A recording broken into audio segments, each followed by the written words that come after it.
भाषण में पैमाने पे हमारे जो भक्तगण यहाँ पे उपस्थित है सबको नमन करता हूँ। मैं फिर एक बात करता हूँ कि निवेदन में अगर कुछ कमियाँ होगी तो जरूर आप मुझे माफ़ कर दीजिए। और साथ ही में मैं वही सभी हमारे शिव सैनिक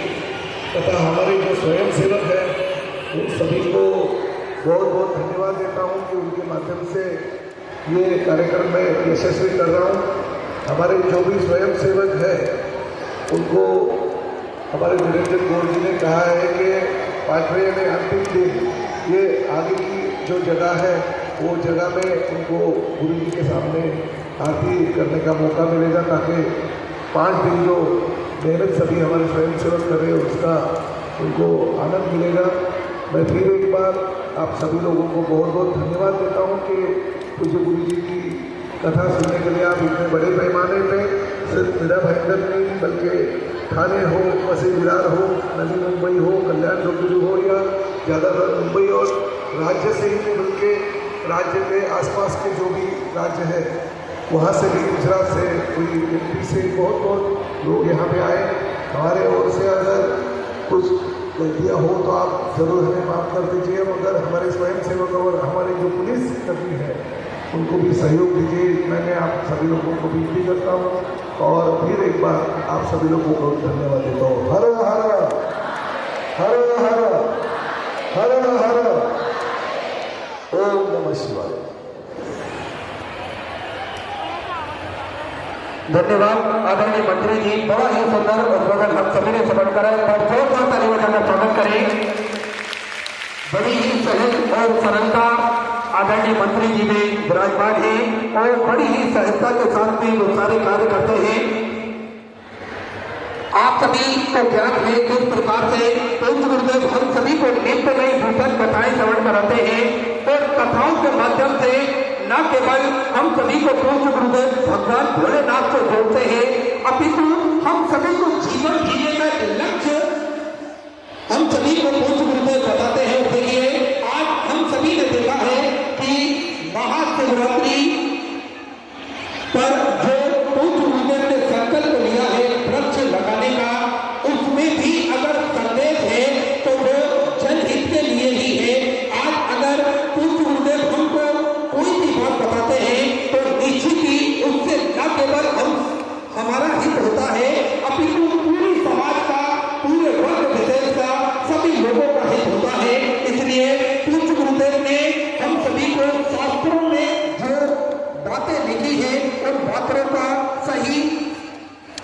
उच्चारण कर हम सभी को पूज्य गुरुदेव ने बड़ी ही सरलता के साथ में हम सभी को जोड़ा है और शिव महापुराण की कथा श्रवण कराकर हम सभी को लाभान्वित करा है। आज देखिए मीरा बहकर मुंबई महाराष्ट्र की पावन धरा पर अगर लाखों का जल समुद्र देखने को मिल रहा है तो ये केवल और केवल शिव महापुराण की कथा का पुण्य प्रताप है। ये एक लोटा जल की महिमा का पुण्य प्रताप है और ये निश्चित ही पूज्य गुरुदेव की वाणी का प्रताप है, जिसमें स्वयं मेरे महादेव आकर विराजमान होते हैं और हम सभी को महापुराण के रूप में जो कथा श्रवण कराते हैं उससे निश्चित ही हम सभी का जीवन सुधरता है, हम सभी का जीवन संभलता है। और देखिए आज एक लोटा जल की महिमा पूरे विश्व भर के लोगों ने जानी है। पूरे जो भी इस पृथ्वी लोक पर रहते हैं, अगर एक लोटा जल की महिमा जानी है तो निश्चित ही अपने जीवन में उतारने के बाद में नियमित रूप से भोलेनाथ पर एक लोटा जल चढ़ाया है तो वह व्यक्ति से हम पूछ सकते हैं, हम उससे उसका अनुभव जान सकते हैं कि किस प्रकार से एक लोटा जल की महिमा होती है और किस प्रकार से पूज्य गुरुदेव ने हम सभी को बड़ी ही सरलता के साथ में महादेव की भक्ति से जोड़ा है। आज भोलेनाथ की एक सुंदर कथा हम सभी कथा के दूसरे दिवस में प्रवेश करेंगे और पूज्य गुरुदेव ने हम सभी को ग्रीक शिवरात्रि का बड़ा ही सुंदर प्रकल्प बताया है, जिसमें हम सभी को जोड़ा है। हम सभी को अपने घर के आसपास में वृक्ष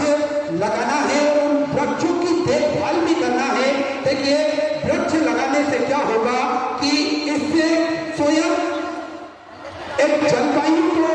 सुरक्षित होगी, साथ में हम सभी को महादेव का आशीर्वाद भी प्राप्त होगा, क्योंकि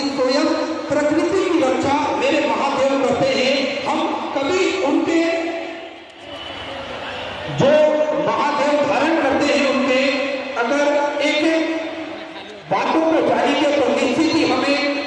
सुंदर एक संकल्प मिलता है, हम सभी को एक बड़ा ही अनुभव मिलता है, एक हम सभी को उपदेश मिलता है कि मेरे महादेव ने प्रकृति की रक्षा भी करी है, साथ में हम सभी को प्रकृति से जोड़ने का प्रयास भी करा है। तो पूज्य गुरुदेव ने जो संकल्प लिया है उस संकल्प में हम सभी को जोड़ना है। वृक्ष रक्षिति रक्षता, अर्थात जो वृक्षों की रक्षा करता है, वृक्ष उसकी और उसके आने वाली पीढ़ी की भी रक्षा करती है। तो इसलिए हम सभी को महाशिवरात्रि के पावन उपलक्ष्य में जो 14 फरवरी से 20 फरवरी के बीच में पूज्य गुरुदेव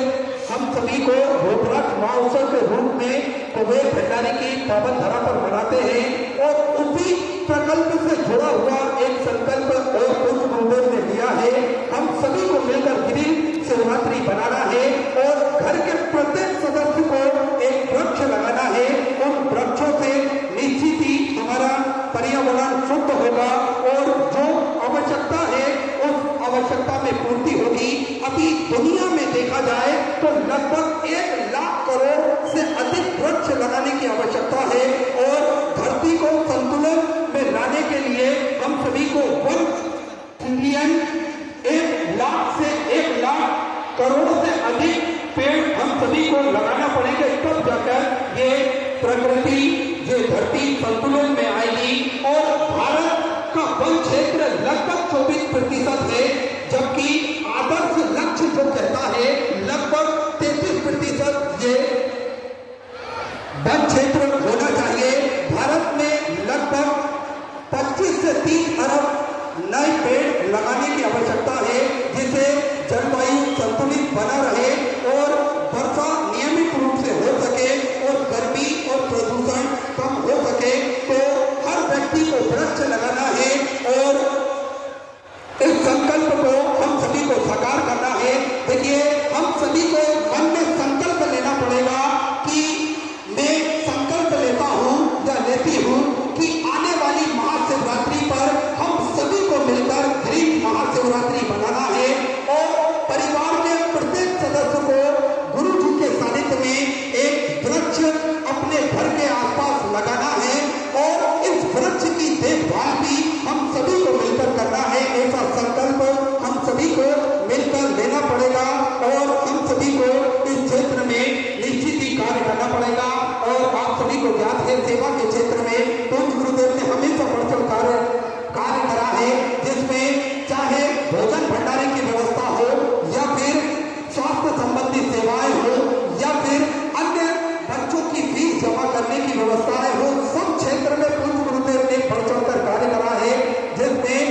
विश्व की सबसे बड़ी और भव्य भोजनशालाओं में से एक कुबेर भंडारी की भोजनशाला, जो कि नियमित रूप से सुचारू रूप से चलती है, जिसमें लाखों सैकड़ों हजारों भक्त भोजन भंडारे का आनंद लेकर अपने जीवन को कृतार्थ करते हैं, आनंद करते हैं। देखिए, प्रत्येक दिन कुबेर भंडारी की पावन धरा पर लाखों सैकड़ों हजारों भक्त भोजन भंडारा ग्रहण करते हैं। देखिए, ये भी एक सेवा का कार्य है और इसमें पूज्य गुरुदेव विगत कई वर्षों से ये सेवा का कार्य निःशुल्क रूप से करते आ रहे हैं। जो भी भक्त उस धरा पर पहुंचते हैं, सभी का मुख झूठा हो, सभी बाबा भोलेनाथ की कुबेर भंडारी की प्रसादी ग्रहण कर सके, इसलिए निःशुल्क रूप से ये भोजन भंडारा प्रतिदिन चलता है सुचारू रूप से। और साथ में आप सभी को ज्ञात है कि ये भोजन पूर्णता शुद्धता के साथ में आरू के पानी से स्टीम द्वारा भाप द्वारा ये भोजन बनाया जाता है, जिसमें भक्त भोजन भंडारे का आनंद ग्रहण करते हैं। स्वास्थ्य संबंधी सेवाओं में पूज्य गुरुदेव ने हमेशा बढ़ चढ़ कर कार्य करा है, जिसमें निःशुल्क रूप से दवाई गोली भी वितरण पूज्य गुरुदेव के सानिध्य में करी जाती है और समय समय अनुसार स्वास्थ्य शिविर भी लगाए जाते हैं। और ज्यादा समय ना लेते हुए आइए हम सभी व्यासपीठ की शरण में चलते हैं। पूज्य गुरुदेव के सानिध्य में हम सभी आज सुंदर कथा के दूसरे दिवस में प्रवेश करेंगे। जो भी भक्त सेवा के कार्य से जुड़ना चाहते हैं वे टीवी स्क्रीन पर श्री मिथिलेश सेवा समिति के 2 अकाउंट नंबर एक्सिस बैंक का और सेंट्रल बैंक ऑफ इंडिया का चल रहा है, दोनों में से किसी भी अकाउंट में अपनी स्वराशि जमा कर अपना नाम व्हाट्सएप पर भेज सकते हैं। आइए सीधे व्यासपीठ की शरण में चलते हैं पूज्य गुरुदेव के सानिध्य में। सुंदर दूसरे दिवस की कथा श्रवण करेंगे।